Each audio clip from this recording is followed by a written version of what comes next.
Estamos transmitiendo, como te digo, por YouTube, @easi088. Venite a YouTube para ver los videos. Tenemos un laburo hecho siempre con este tema y después van a tener la visita de las cocineras, las personas que ponen el lomo en los comedores populares en Santa Fe, una representación pequeña de ellas. Estoy transmitiendo también por mi cuenta personal de Instagram, @CésarMalato. También me podés ver ahí en vivo, podés saludar, levantar una manito, participar, y bueno, acá ya me están saludando algunos compañeros, algunas compañeras. Gracias en serio, porque uno se siente realmente acompañado en el esfuerzo, y créanme que le ponemos ganas y seriedad al tema, porque realmente estamos preocupados por lo que hacemos. Estamos, en este caso, conmocionados por un montón de cosas que han pasado en la semana, realmente tentado, te diría muy tentado, tentadísimo, de decir sin tapujos, sin pelos en la lengua, que también me siento parte yo de un país en el que somos más de 35 millones de boludos, digamos, ¿no? 35 millones de boludos, brutalmente, así, que todos los días nos levantamos preocupados por nuestras actividades, por nuestros estudios, cumplir con las obligaciones, nuestro laburo, que procuramos ganarnos decentemente nuestros ingresos para sostener a nuestras familias o para sostenernos a nosotros mismos, que creemos en el esfuerzo, la honestidad. Acá los veo a los chicos laburando todos los días, a full. La convivencia social todavía tiene algún valor para nosotros. Y mientras nosotros hacemos todo eso, ¿qué es lo que hace lo que nos gobierna? La gente que nos gobierna, ¿qué es lo que hace? Porque tenemos desde hace varios años un Estado nacional, y esto se ha ido contagiando a las provincias, a los municipios, tomado cautivo de representantes de las clases dominantes que moldean leyes, reglamentos y regulaciones para su propio beneficio.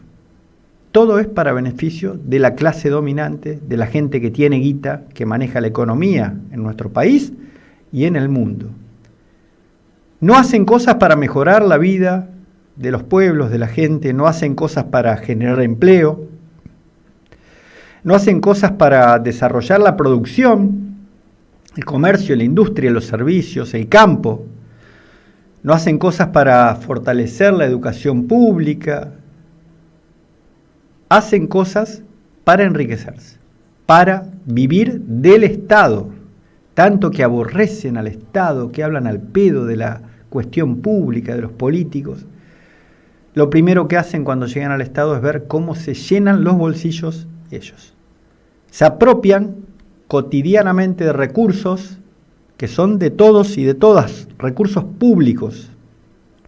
Y uno se pregunta hasta cuándo vamos a seguir tolerando semejante forma obscena de ejercer la función pública, de pasar por la función pública, de pasar por el Estado, por el gobierno, por los cargos. Esta semana volvió a quedar expuesto. Ahora tenemos acá, estoy mirando la tele, permanentemente el escándalo de Manuel Adorni, jefe de gabinete de ministros de la Nación. No es un director nacional, no es un concejal perdido, no es un subsecretario, sin restarle importancia a ninguno de ellos, sino que es el jefe de gabinetes de ministros de la Nación, Manuel Adorni, un funcionario que no puede explicar con ninguna razonabilidad el crecimiento exponencial de su patrimonio. No puede justificar de dónde salió tanta guita en tan poco tiempo. No puede explicar cómo compró tantas propiedades. No puede explicar cómo financió viajes de lujo. No puede explicar cómo compró una mansión y le puso más guita que lo que costó la mansión en una refacción, con billetes crocantes, como dicen los pibes, en la mano, con verdes, con dólares. Mirá cómo explicaba en un reportaje creo que fue el jueves a la noche, vergonzante. Vos sabés que escuchaba ayer en la radio, creo que un rating del 1%, de un punto en realidad, de un punto. No existió porque la gente le da asco ver a Adorni. Al otro día salió una encuesta que decían que el 88% de la gente no le cree a Manuel Adorni. Mirá a Adorni en el video 1. Invertimos aproximadamente unos $200.000 y ganamos aproximadamente unos $300.000. Mi primer dinero, por así decirlo, lo hago cuando fallece mi papá en el 2002, que el dinero que me encontré que nos encontramos con mi hermano en el departamento. Después, en el 2000, seguimos trabajando. Después yo en el medio conozco a mi mujer, nos casamos, seguimos trabajando, unificamos los ahorros. Después en el 2014 empiezo efectivamente a invertir fuerte en Bitcoin. Eran otras épocas, te estoy hablando de hace 13 años atrás, ¿no? Entre 2014 y 2018 efectivamente ganamos bastante dinero con esta inversión. Después en el medio yo soy papá. ¿Cuánto ganó? Mira, ahí yo más o menos teníamos, reconstruyendo la historia con mi mujer, invertimos aproximadamente unos $200.000 y ganamos aproximadamente unos $300.000. ¿Y por qué no lo declararon? No lo declaramos porque la manera de escaparte de la política de la vieja política, antes era ahorrando en negro. Esto lo sabe el 99% de los argentinos que tuvieron como te contaba al principio, como te decía al principio, que tuvieron la suerte de poder tener un ahorro. Esto es, no se me hubiese nunca ocurrido ahorrar en blanco menos aún en aquellos años. O sea, declara Adorni una catarata de delitos, y además ahí no contó que se encontró un pendrive. No es un chiste esto, no se rían, en serio les digo. Adorni se encontró en la casa un pendrive y ahí adentro tenía ahorros por $500.000. Yo me pasé 3 días buscando pendrive en casa. Hasta ahora, todo lo que encontré eran archivos viejos, no había un peso, había deuda, además creo que había alguna deuda. Pero bueno, nos toman de pelotudos, como dice un famoso periodista en Argentina. Acá viene la pregunta: cuando vos dejás de pagar un impuesto, la AFIP, el ARCA o cualquier organismo estatal, ¿te permite demorar 3 meses para pagar ese impuesto? ¿O hacer una declaración obligatoria de ingresos? ¿Te aceptan una explicación improvisada, vergonzante, contradictoria, como esto que escuchamos, que se contradice con la anterior de Adorni y la anterior y la anterior? Claro que no te aceptan, porque cualquier ciudadano, y más un jefe de gabinete de ministros de la nación, al cual le están pidiendo todas las fuerzas políticas, ya acá estoy viendo que hasta las fuerzas del PRO están pidiendo que echen a Adorni, no te perdona la AFIP, el ARCA, ni ningún otro organismo que cobre impuestos en la Argentina. Mientras él demoraba 3 meses para presentar una declaración jurada que constituye una obligación jurídica, legal, ética, elemental para cualquier funcionario público, el gobierno impulsaba mecanismos, el gobierno que él integra, de inocencia fiscal para que determinados sectores poderosos no tengan que explicar de dónde vienen sus fortunas. O sea, que nadie le le pida explicación a los tipos, a los patrones, de dónde hicieron la guita que están mostrando. Ni tampoco patrimonios acumulados. Qué casualidad, ¿no? Qué extraordinaria coincidencia. Los de abajo tenemos que justificar cada peso que nos ingresa. Los de arriba ya ni siquiera tienen que explicar millones. Y mientras tanto, este enorme ejército que integramos de ciudadanos, ciudadanas decentes, forreados, este inmenso contingente de argentinas y argentinos que somos víctimas de una casta que efectivamente tomó el Estado para sí misma, seguimos pagando peso arriba de peso todo lo que tenemos que pagar. Pagamos monotributo, pagamos impuestos, pagamos combustibles con 400 pesos por litro de combustible que tendrían que ir destinado arreglar rutas, a hacer rutas nuevas y que se fondea el gobierno nacional. Pagamos tarifas caras de servicios públicos malos, pagamos alimentos cada vez de peor calidad y más caros, pagamos medicamentos cada vez más caros y a cambio vemos cómo se achican nuestros ingresos, nuestros salarios familiares, nuestros beneficios sociales. Gestionamos nuestras propias vidas con el yugo de la deuda y de las deudas, cada vez más estresantes, con más laburos, más changas, 2 o 3 ocupaciones, Rappi, Uber, Didi y lo que carajo se te pueda dar en el momento para cargar el yugo de la deuda y de nuestras deudas, de la deuda eterna y externa y de nuestras deudas personales. Mirá cómo escenificaban en el video 2 esto de las deudas y cómo te cae el yugo de la deuda personal.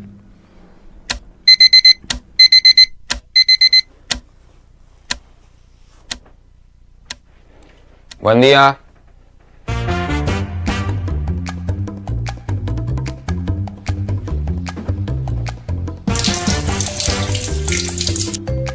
Vamos, vamos.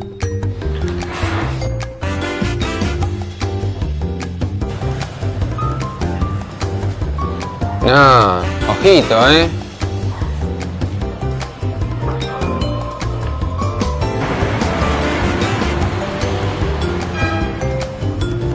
¿Cómo andamos? Bien, creciendo. Alquiler, luz, expensas, gas, internet.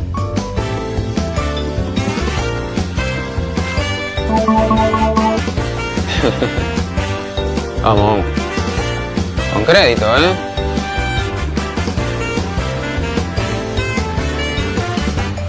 Qué poquito, Pues, estudiante, dame tiempo.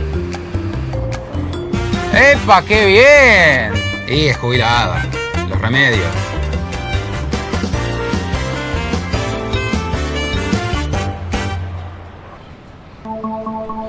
Vemos cómo cierran comercios, se destruyen unidades productivas, cómo desaparecen puestos de laburo, cómo se castiga sistemáticamente a esto que llaman el mercado interno, que somos todos. Y además tenemos que asistir al espectáculo repugnante de funcionarios que se tapan, entre ellos, los escándalos. Porque cuando los corruptos son ellos, aparecen las excusas, aparecen los tecnicismos, aparecen los jueces amigos. Y cuando alguien se anima a defender los intereses del pueblo, de los estudiantes, jubiladas, enfermeras, obreros, de los pequeños productores, ahí sí aparecen las causas judiciales con testigos falsos, inventados, arrepentidos truchos, las condenas express y las sentencias ejemplificadoras, entre comillas. ¿No es curioso? ¿No te llama la atención? ¿No es muy evidente que son los mismos jueces de siempre, los mismos jueces amigotes del poder, que compartían partidos de fútbol en la Quinta de Olivos, de pádel o de tenis con quienes debían controlar? Mauricio Macri, ¿te suena? Javier Milei recibiendo a los jueces y fiscales para ver una peli los domingos a la noche en la Quinta de Olivos. Los mismos que viajaban al Lago Escondido, por ejemplo, y que eran solventados por mega empresarios como Luis, que es dueño prácticamente del Lago Escondido. Manipulan jueces y fiscales, funcionarios que encubren, que traman y conspiran y encarcelan personas, quitan libertad, arruinan vidas, expresidentas, legisladores, y a quien se les cante en gana. Mirá cómo manipula la justicia en este video 3 que te presentamos a jueces y fiscales. apellido Máiquez en los tribunales es un apellido muy pesado y cuya expertise fue el armado de causas judiciales para el direccionamiento de la opinión pública cuando la economía se va al tacho. Es el reconocimiento de Milei de que como la economía no le va a funcionar, una de las cosas que va a tener que hacer es volver a la persecución judicial. Es como la confirmación del dicho de Guatemala a Guatepeor. Máiquez es de un esquema muy amplio de relaciones y que excede por lejos a Milei. Es un esquema de relaciones muy poderoso, de lobby, de espías, de favores, de aprietes, de operaciones mediáticas, de armado de causas judiciales. Eso es lo que acaban de contratar. Al nuevo ministro de Justicia no le importa ni el Código Penal, ni el Código Procesal, ni la Constitución, ni las leyes, ni absolutamente nada que no tenga que ver con el lobby para otros objetivos. Durante el gobierno de Macri era el número 3 del ministerio, era el encargado de armar las causas. Encargado de perseguir gente era él. Para que se entienda todo, el otro día Milei, en la Asamblea Legislativa, dijo: Cristina va a seguir mucho más tiempo presa por la causa Memorándum de Entendimiento con Irán. La causa del memorándum, recuerden, era una denuncia del fiscal Nisman, desestimada en 7 instancias judiciales y reabierta por los 2 jueces que se juntaban con Macri en Olivos, Borinsky y Hornos. Y Máiquez era el encargado de ir a visitar a los jueces que intervenían en esa causa para apretarlos y que votaran como quería el gobierno de Macri. Y eso lo contó una de las juezas que tenía que intervenir, que era la jueza Ana María Figueroa. Cuando me vinieron a preguntar cuánto iba a demorar en sacar un fallo, etcétera, les dije que el Poder Judicial era independiente y que no entraran a mi despacho a hacerme ese tipo de preguntas. ¿Quién entraba a su despacho? Un miembro del Ministerio de Justicia. ¿Era el propio ministro Garabano? ¿Era el viceministro? No, ¿era algún... quien estaba por debajo del ministro Garabano. Me surgen nombres y me comentan algunos nombres, me hablan de la posibilidad de que sea Juan Bautista Máiquez. No quiero dar los nombres porque realmente me parece que no tienen sentido. No, está bien. Por suerte, dígame simplemente que no me lo puede desmentir este último nombre y yo sabré entenderlo en todo caso. Por suerte es una etapa superada. Fue muy buena la entrevista que le hizo a Mariano Martín, porque la fue llevando a decir eso. Es impresionante cómo el mismo ministro de Justicia que nombró ahora Javier Milei, Máiquez, es el tipo que organizaba todos los chanchullos y organiza todos los chanchullos en Comodoro Pi y que articulaba esfuerzos para tapar los chanchullos de los mismos jueces y fiscales después del quilombo del Lago Escondido, que evidentemente, o sea, como la justicia no da lugar ni hace proceder las denuncias, la justicia que son ellos mismos, no hay justicia. A ver si se entiende. No te arriesgues a hacer alguna cagada porque lamentablemente no tenés justicia en Argentina.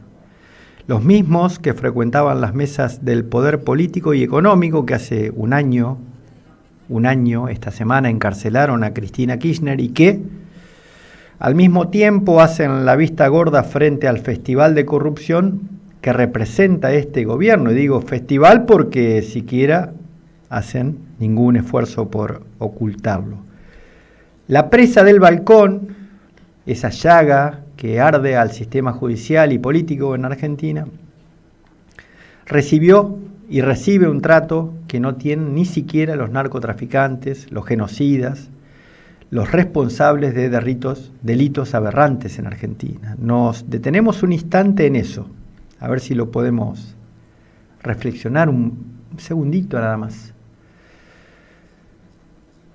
Hay responsables de delito de lesa humanidad que secuestraron gente, torturaron, fusilaron, robaron bebés, arrojaron personas vivas al mar que tienen más beneficios que la presa del balcón, que Cristina, a la que critican los ensobrados periodistas que dicen cómo puede ser que salga al balcón. Bueno, los narcotraficantes, los genocidas tienen más beneficios, por ejemplo, la cantidad de visitas semanales, la posibilidad de salir a hacer una consulta médica afuera, etcétera, etcétera, etcétera.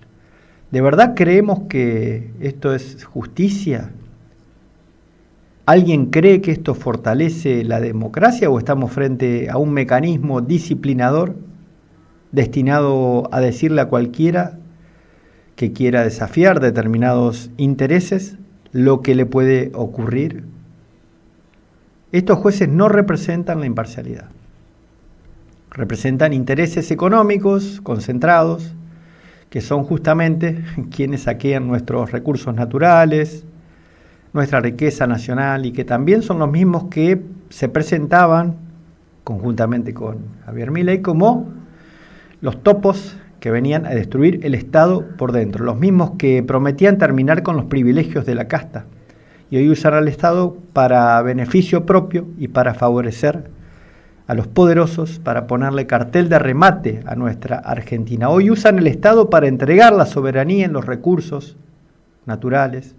Y entonces vuelvo a una frase que escuché hace mucho tiempo de un legendario dirigente cooperativista argentino: el límite, decía él, Carlos Heller, el límite del ajuste depende de la paciencia de los ajustados, o sea, de nosotros. Y me pregunto, ¿cuál es la paciencia? ¿Cuál es nuestro límite?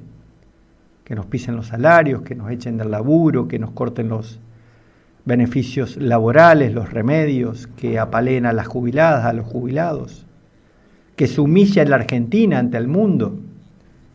¿Ese todavía es el límite? ¿Hay más límite que podemos transitar? Porque si nada de eso alcanza, entonces deberíamos preguntarnos seriamente cuál es el límite que estamos dispuestos y dispuestas a tolerar. Porque este gobierno es una enorme herida infectada que a donde tocas salta pus. Y como dijo el genial Discépolo hace muchos años, estamos cansados y cansadas de estar todos en un mismo lodo manoseados. Ya volvemos.